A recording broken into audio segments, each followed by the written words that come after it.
Il s'est tenu ce jeudi à l'université de Kinshasa un salon de l'innovation économique qui avait pour thème l'intensification de l'inclusion financière en RDC. Choisi comme panéliste à ses assises, le professeur Patrick Onuyantambwe a tout au long de son exposé expliqué les avantages qu'offrent ces services tout en posant les enjeux de la FinTech en RDC qui, selon lui, ces services peuvent être mis en profit pour le développement des projets agricoles afin de booster ces secteurs. Nous l'avons démontré en théorie, mais nous voulons le démontrer en plus en pratique, n'est-ce pas, que la finance et technologie peut être mise à profit pour le développement de projets et en particulier des projets qui nous tiennent à cœur, tels que ceux de l'agriculture, pour la levée de fonds, n'est-ce pas, à partir de tout celui qui possède un téléphone mobile et qui utilise les services financiers de Mobile Money.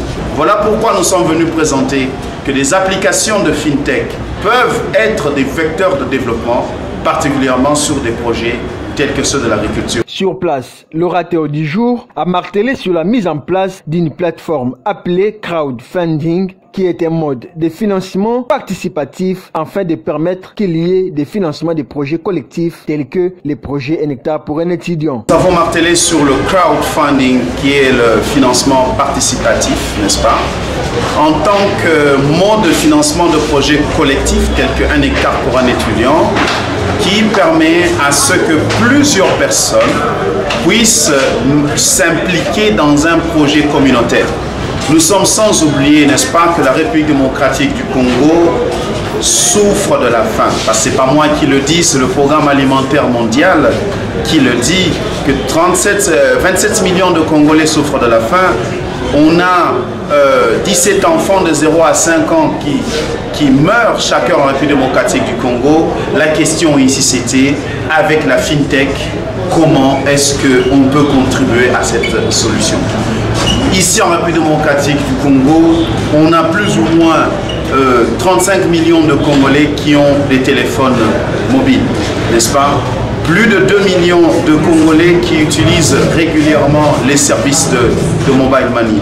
Nous avons encore des statistiques telles qu'en 2023, on a enregistré 1,4